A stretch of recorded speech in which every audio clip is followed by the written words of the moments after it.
कैसे हो बेटा? वेलकम टू राष्ट्रीय group of school online classes Naroda campus में बेटा। एक बार फिर से आपका ऑनलाइन क्लासेस में स्वागत है। आज हम जो वीडियो स्टार्ट कर रहे हैं उसमें 3 डायमेंशन ज्योमेट्री के बारे में पढ़ेंगे। इससे पहले हमने जो यूनिट कंप्लीट करी है, वेक्टर की यूनिट आप कंप्लीट कर चुके हैं। अब स्टार्ट करते हैं 3 डायमेंशन ज्योमेट्री। एक्चुअल में क्या होता है कि 2 डायमेंशन जो ग्राफ आप बनाते हैं अप टू 10th क्लास में, उसके अंदर आपने एक्स एक्सिस और वाई एक्सिस 2 के बारे में पढ़ा हुआ है। अब आप 3 एक्सिस के बारे में रीड करेंगे। हालांकि आपने इंट्रोडक्शन +1 क्लास में पढ़ चुके हैं इसके बारे में, तो ऐसा नहीं है कि आपके लिए नया है, इंट्रोडक्शन है, बिल्कुल नया टॉपिक आया है। आप पहले भी पढ़ चुके हैं 3 डायमेंशन। एक बार फिर से उसको एक स्टार्टिंग लेवल से आप समझने की कोशिश करेंगे। तो यहाँ पे आपके पास 3 एक्सिस होते हैं बेटा, X axis, Y axis and Z axis. ये जो एक्सिस होते हैं ये स्पेस के अंदर कोई आइटम्स या ऑब्जेक्ट रखा हुआ है स्पेस के अंदर, उसको रिप्रेजेंटेशन करने के लिए आपको 3D की ज़रूरत पड़ती है। सपोज कीजिए कि आपने जो है ना इस टेबल के ऊपर जो है ये जो अपना मार्कर है इसको यहाँ पे रख लिया और इसका ओरिजिन आप इस टेबल के इस कॉर्नर को बनाते हैं, ठीक है। तो इस मार्कर की पोजीशन है ना दिखाने के लिए इसमें 3 डायमेंशन की ज़रूरत ये पड़ेगी कि आपको तीनों एक्सिस की जरूरत पड़ेगी, X axis, Y axis and Z axis. इसमें आपको एक चीज़ ध्यान रखनी है कि जो एक्सिस वर्टिकली जो होता है वो जेड एक्सिस का काम करता है। यहाँ पे ओरिजिन ओ डिनोट करते हैं, जेड जो पॉजिटिव वैल्यू होती है वो ऊपर होती है और नेगेटिव होती है वो नीचे होती है। इसी तरह से बेटा यहाँ पे एक्स और एक्स डैश अगर आप रखते हैं तो एक्स ये हो गया और यहाँ पे जो है पॉजिटिव वैल्यू और इस साइड में जो है नेगेटिव वैल्यू हो जाएगी और यहाँ पे वाई और वाई डैश, ठीक है। तो ये तीनों एक्सिस इसमें यूज होते हैं बेटा। जैसे यहाँ पे देखो 3D को समझने के लिए हमने ये एक पोर्शन भी बनाते हैं इसको। जैसे हमने ये लिखा इस तरह से पेज रख लिया और ये जो है ना नीचे ये एक प्लेन है, एक प्लेन बेटा ये हो गया और एक प्लेन ये हो गया। तो ये जो प्लेन है इसके हिसाब से देखिए, अगर आप इसको हालांकि टेबल है या इसके नीचे का पोर्शन भी आप देखते हैं तो ऊपर जो है ना आपके पास 4 पोर्शन बन गए। एक यहाँ पे बन गया, एक यहाँ और एक यहाँ। ये 4 पोर्शन बन गए, 4 इनके जस्ट नीचे बनेंगे। अब इसमें एक्सिस को भी समझने की कोशिश करना। इनमें से बेटा ये जो है ना ये एक एक्स एक्सिस लाइट कर लेंगे, एक वाई एक्सिस, और ये जो वर्टिकली लाइन है बीच में जो लाइन आ रही है इसको जेड एक्सिस लाइट करेंगे, ठीक है। सपोज करो ओरिजिन यहाँ पे ओरिजिन है और ये एक्स एक्सिस है और ये वाई एक्सिस है। तो एक्स पॉजिटिव ये हो गया, वाई पॉजिटिव ये हो गया और जेड पॉजिटिव ऊपर हो गया। तो ये फर्स्ट ऑक्टेन कहलाएगा, एक्स पॉजिटिव, वाई पॉजिटिव और जेड पॉजिटिव, फर्स्ट ऑक्टेन। ये ऑक्टेन बनते हैं 4 ऑक्टेन। यहाँ पे हो गया बेटा first, second, third and fourth, ठीक है। तो फर्स्ट सेकंड ऑक्टेन में X negative, Y positive, Z positive. Third octant में अगर आप जाते हैं तो X negative, Y negative, Z positive. और फोर्थ ऑक्टेन में अगर आप जाते हैं तो एक्स पॉजिटिव, वाई नेगेटिव और जेड पॉजिटिव। इसी तरह से फर्स्ट के जस्ट नीचे जो ऑक्टेन होगा वो 5th होगा, सेकंड के जस्ट नीचे होगा वो 6th ऑक्टेन होगा, then 7th and then 8th octane. तो 8 ऑक्टेन बनते हैं। इसमें बेटा 3 प्लेन है। देखो एक ये प्लेन है नीचे वाला, इस प्लेन पे ना एक्स एक्सिस और वाई एक्सिस है, ठीक है। एक प्लेन पे ये वाला है, ठीक है। तो अगर आप इसको एक्स वाई एक्सिस मानते हैं तो ये वाई जेड प्लेन हो गया ये वाला, और एक ये जो प्लेन है इसको एक्स जेड प्लेन बोलते हैं, क्लियर। तो अगर आप यहाँ पे बात करते हैं, अगर आप यहाँ बात करते हैं तो देखो इसके अंदर सबसे पहले एक ये जो है ना ये पॉइंट है इसको ओरिजिन बोलेंगे। ओरिजिन का पॉइंट एक हो गया, एक्सिस 3 होगी, एक ओरिजिन हो गया एक्सिस। तो एक्सिस इसमें जो है ना ओरिजिन 1 हो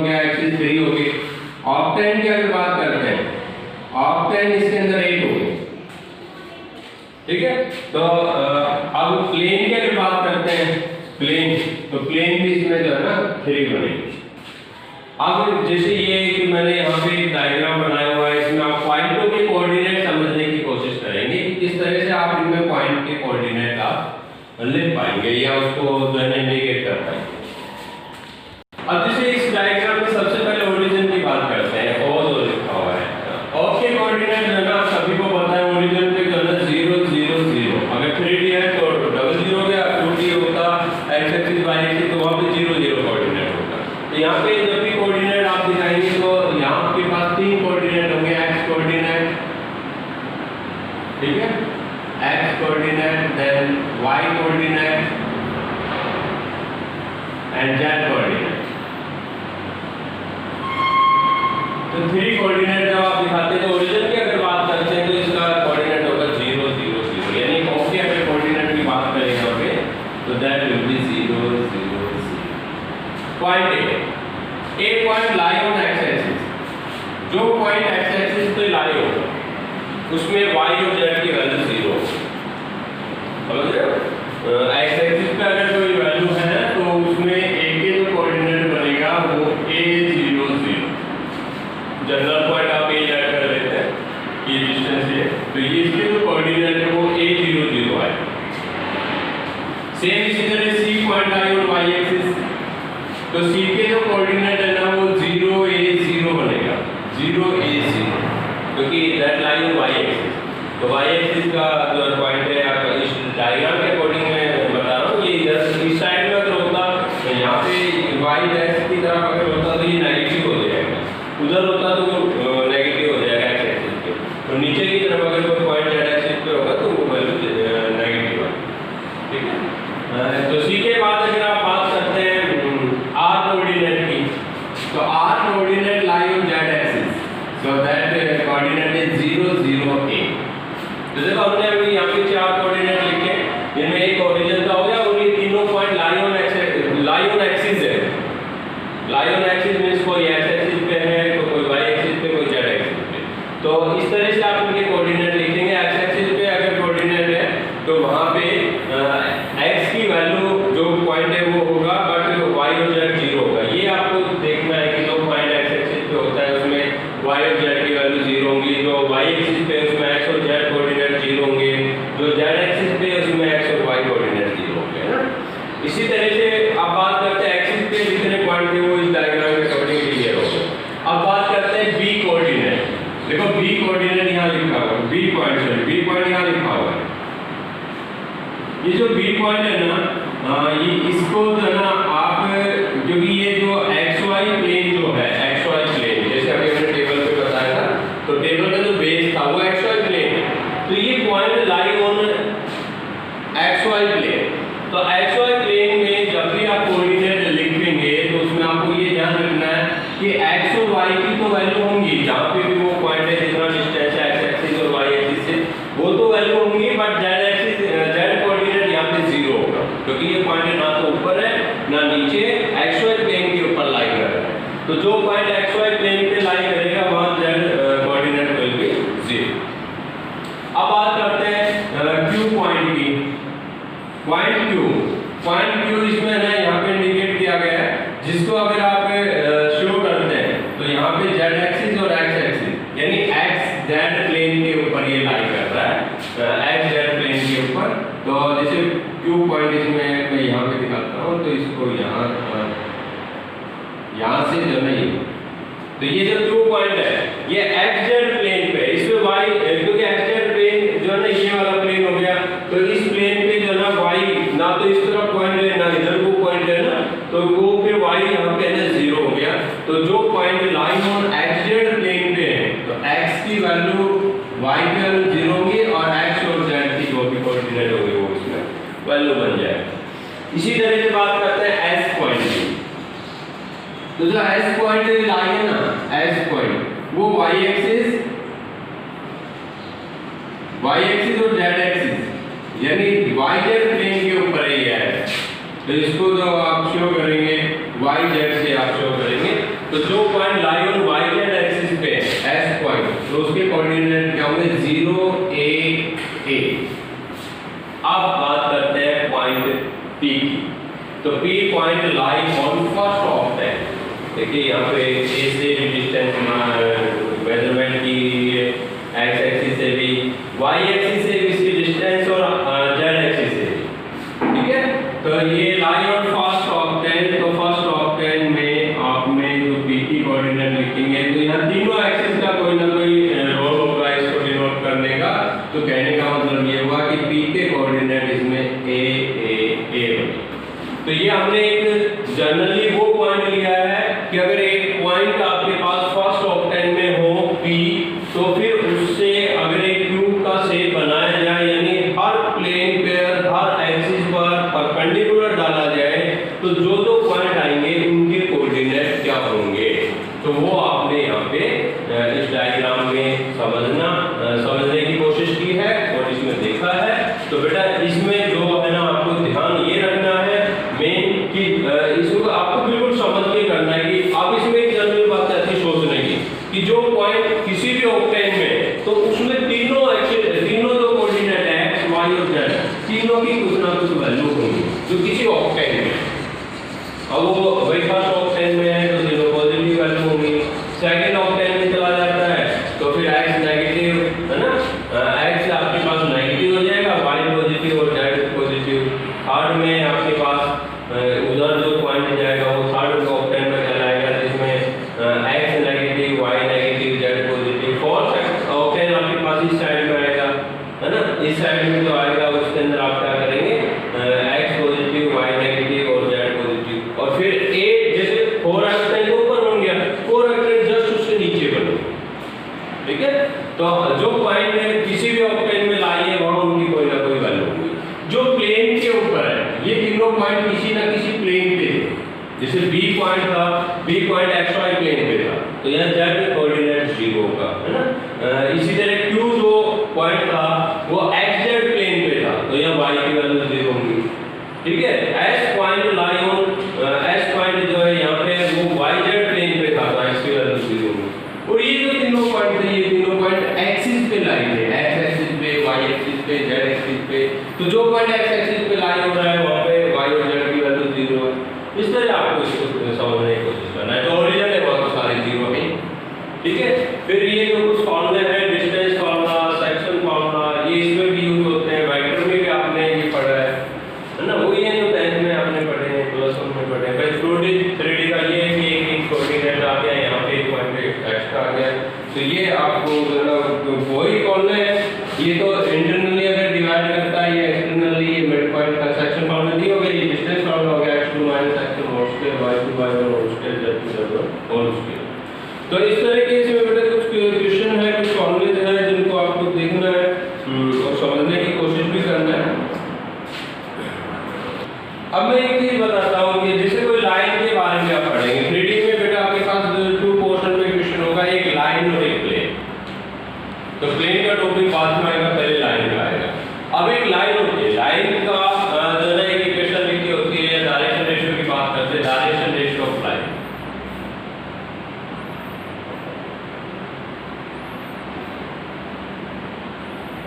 तो यहाँ पे क्या होता है, जैसे लाइन के जो है ना डायरेक्शन रेशियो यानी उसका एक वेक्टर गिवन है या एक उसकी इक्वेशन गिवन है। फॉर एग्जांपल यहाँ पे मैं लिखता हूँ यहाँ पे कि एक इक्वेशन दी हुई है, तो इक्वेशन ऑफ लाइन को बाद में पढ़ेंगे, कहीं लाइन का डायरेक्शन रेशियो इस तरह से दिया हुआ है, x i cap y j cap और z k कैप। तो इसमें जो है ना डायरेक्शन रेशियो जब आपसे पूछा जाएगा किसी लाइन का डायरेक्शन रेशियो, तो सबसे पहले आता है डायरेक्शन रेशियो को डिनोट किससे किया जाएगा। इसको शॉर्ट में ना ABC के रूप में जानते हैं, ABC, ठीक है। तो ये जो x जो वैल्यू होगी, i कंपोनेंट का जो कोएफिशिएंट होगा वो a होगा, j कंपोनेंट का जो कोएफिशिएंट है वो b है, k कंपोनेंट का जो कोएफिशिएंट है वो c है। तो ये जो वैल्यू है ना x y z की वैल्यू है वो ABC आएगी। अब डायरेक्शन रेशियो से रिलेटेड मैं 2-3 बातें और क्लियर करना चाहूंगा यहाँ पे। डायरेक्शन रेशियो जो है कब पता चलता है कि डायरेक्शन रेशियो है। एक तो ये कि एक लाइन के इस लाइन का वेक्टर दिया हुआ है, तो वो जो लाइन है वो सॉल्व की हुई है, उसका पोजीशन वेक्टर दिया हुआ है लाइन का, तो उसमें जो कोएफिशिएंट होंगे वो होंगे। एक ये होता है कि कोऑर्डिनेट दे रहे हो, तो कोऑर्डिनेट दे रहे हो डायरेक्शन रेशियो निकालने का फॉर्मूला होगा x2 - x1 y2 - y1 और Z2 माइनस Z1, तो ये ABC की वैल्यू है। डायरेक्शन रेशियो निकालने का फॉर्मूला 2 पॉइंट गिवन है।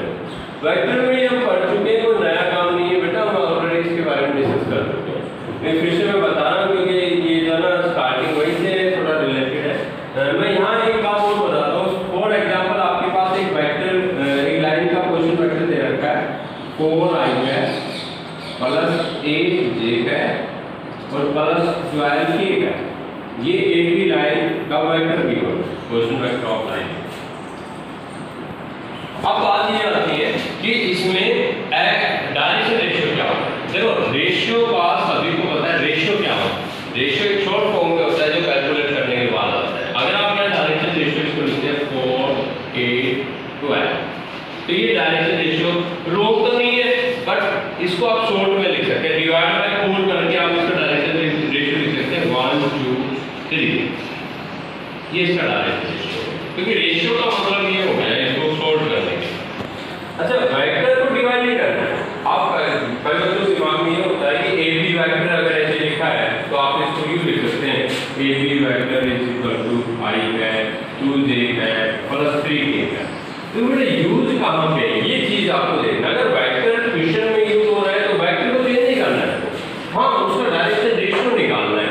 तो उनकी कोएफिशिएंट को आप शॉर्ट फॉर्म में लिख सकते हैं, ठीक है। क्योंकि ये जो दो वेक्टर्स है ना, they are different not same, क्योंकि इनके मैग्नीट्यूड अलग अलग आते हैं। आपको पता है वेक्टर इक्वल कब होते हैं, जब उनके मैग्नीट्यूड इक्वल हो, उनकी डायरेक्शन इक्वल हो, है ना, और दे आर पैरेलल। तीनों बातें अभी पैरेलल तो है, ठीक है, डायरेक्शन भी सेम है, क्योंकि इसमें कोई नेगेटिव वगैरह नहीं, बिल्कुल सेम उसी तरह प्रोपोर्शनल जाते हैं, but their magnitude are different, तो वो सेम नहीं हो, फिर कहीं ना कहीं पैरेलल हो, ठीक है। तो इसीलिए आपको कहीं पे भी वेक्टर को डिवाइड नहीं करना है। हाँ डायरेक्शन रेशियो पूछता है तो आप उसको शॉर्ट में लिखें। अब डायरेक्शन रेशियो के साथ साथ एक काफी इससे क्लोज एक जो ना डिस्कस करते हैं एक टॉपिक है डायरेक्शन कोसाइन। डायरेक्शन कोसाइन हालांकि इसका भी हम पढ़ चुके हैं, लेकिन वेक्टर में इसको थोड़ा पढ़ा हुआ है, यहाँ पे इसका ज्यादा ही डायरेक्शन कोसाइन का होता है। डायरेक्शन रेशियो अभी आपको बताया कि इसको ABC से डिनोट करते हैं, ABC। तो डायरेक्शन कोसाइन को LMN बोलते हैं, LMN। क्या होता है, यूनिट वेक्टर जब आप निकाल लेते हैं, यूनिट वेक्टर किसी भी वेक्टर का यूनिट वेक्टर निकालते हैं, फिर आपके पास जो आंसर आता है उसमें जो I, J और K कंपोनेंट के कोएफिशिएंट है, they are known as a direction cosine. अब इसमें जो है डायरेक्शन कोसाइन LMN है, तो यहाँ मैं फॉर्मूला बताऊंगा। L का फॉर्मूला क्या होगा, A/√A² plus B² plus C² and B/√A² plus B² plus C² और n is equal to C/√A² plus B² plus C²। तो ये डायरेक्शन कोसाइन है। डायरेक्शन कोसाइन को ना केवल आप मतलब लाइन के जो कोएफिशिएंट कंपोनेंट्स के कोएफिशिएंट है उसमें निकाल सकते हैं, बल्कि अगर एंगल दिया हुआ है कि एक लाइन में एक angle along with x axis y axis z axis तीनों एंगल दिया हुआ है, तो l का जो फॉर्मूला होता है ये होता है cos अल्फा, m निकालने का होता है cos बीटा और n निकालने का होता है cos अल्फा बीटा, ठीक है।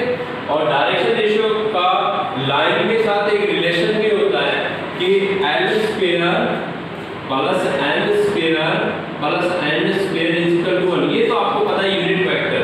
देखो यूनिट वेक्टर होता क्या है, ये आपके पास एक वेक्टर बनेगा, अगर उसका मैग्नीट्यूड निकालें, उनके स्क्वायर का सम करें तो दैट इज इक्वल टू 1। अभी आप देख सकते हैं इनका स्क्वायर करके ऐड करें, A² upon square root cancel हो जाएगा, A² प्लस B² C² यहाँ B² upon A² plus B² plus C² upon A² plus B² C²। तो A² plus B² plus C² common ले लें, एलसीएम ले लें, तो ऊपर क्या बचेगा A² plus B² plus C², यानी इनके स्क्वायर का अगर सम करें तो दैट इज इक्वल टू 1। तो यहाँ पे दो तीन फॉर्मूले बनते हैं कि cos² alpha plus cos² beta plus cos² gamma that is equal to 1। यहाँ पे जब क्या होती है कि कई बार क्वेश्चन में दो एंगल दिया हुआ है कि एक्स एक्सिस के साथ एंगल बनाना है, वाई एक्सिस के साथ बनाना है, जेड एक्सिस का एंगल निकालिए, तो आप किसी भी एक्सिस के साथ एंगल निकाल सकते हैं। यहाँ पे आपको ध्यान भी ये भी रखना है कि alpha means angle made by line along to X axis, beta means line make angle along to Y axis, and gamma means line make by line make by angle by Z axis. तो आपको किन्हीं भी दो axis के साथ अगर angle दिया हुआ है तो इस फॉर्मूले का यूज करके आप जो है डायरेक्ट आपको जो एंगल है वो निकाल सकते हैं। तो ये काफी इंपॉर्टेंट टॉपिक था डायरेक्शन क्वेश्चन के बारे में। एक तो डायरेक्शन क्वेश्चन निकालते कैसे हैं ये डिपेंड करता है what is given, ABC given है तो ये फॉर्मूला दिया गया, एंगल गिवन है तो ये वाला फॉर्मूला लगेगा, फिर उनका एक रिलेशन होता है जिसके ऊपर ये फॉर्मूले बनते हैं ना। इसके अलावा आगे और भी देखिए टॉपिक और आता है projection of line joining of two point on A line. एक लाइन है, उस लाइन पे जो है ना जैसे यहाँ पे PQ का प्रोजेक्शन निकालना है, PQ का, तो यहाँ पे जो P और Q के कोऑर्डिनेट गिवन है तो यहाँ फॉर्मूला बनता है ये। इस फॉर्मूले को समझने की कोशिश करना, बहुत इजी है। PQ का प्रोजेक्शन निकालना है तो ये जो है ना ये फॉर्मूला किसका होता है, डायरेक्शन रेशियो का, और एलिमेंट क्या डिनोट करता है, डायरेक्शन कोसाइन। कहने का मतलब ये हुआ LA NB NC। अगर किसी डायरेक्शन लाइन का डायरेक्शन रेशियो दे रखा है और डायरेक्शन कोसाइन आप निकाल सकते हैं उनसे, अभी थोड़ी देर पहले एलिमेंट का फॉर्मूला लिखा है ना। तो अगर वो आपको फाइंड है तो आप PQ निकाल सकते हैं कि मल्टीप्लाई करेंगे डायरेक्शन रेशियो की डायरेक्शन कोसाइन से, तो ये इसका प्रोजेक्शन निकल के आएगा। ठीक है, ये वेक्टर में नहीं होता, ये कांस्टेंट वैल्यू होती है LA + NB + NC। L into अगर कोऑर्डिनेट दे रखा है P और Q का तो x2 जैसे इसका कोऑर्डिनेट दे दिया x1 y1 z1 और इसका x2 y2 z2 y coordinate q coordinate, तो यहाँ फॉर्मूला ये बन सकता है x2 - x1 * I m * y2 - y1 और n * z2 - z1। ये प्रोजेक्शन है। तो बेटा ये इंट्रोडक्शन था 3D का जो बेसिक था 12.1 का, वो हमने बताया है। इसके अंदर आपको जरा लेंथ ऑफ प्रोजेक्शन निकालना और भाई जो है डिस्टेंस फार्मूला, सेक्शन फार्मूला और पॉइंट कहाँ पे रिप्रेजेंटेशन कर रहा है, कहाँ पॉइंट है, उसको रिप्रेजेंटेशन कैसे किया जाए, इसके कोऑर्डिनेट क्या होंगे, तो ये सभी आपने इसमें पढ़ा। तो इस वीडियो के साथ जो है ना यहीं पे स्टॉप करते हैं क्योंकि इसमें जो है बेटा आप क्वेश्चन को इंक्लूड करेंगे तो काफ़ी लेंथी हो जाएगी। तो बेसिक के बाद हम नेक्स्ट वीडियो में स्टार्ट करेंगे एक्सरसाइज डेवलपमेंट को। तो इस वीडियो को अच्छे से देखना है, समझना है, और बेटा बुक में जो एक्सरसाइज से पहले जो टॉपिक दिए हुए हैं उनको रीड करना है साथ साथ, और ये देखना है कि हमने किस किस टॉपिक पे डिस्कस किया है, और उसको अगर आप अच्छे से समझ लेते हैं तो एक्सरसाइज कोई विशेष नहीं है, बहुत जल्दी सॉल्व हो जाएगी। Thank you.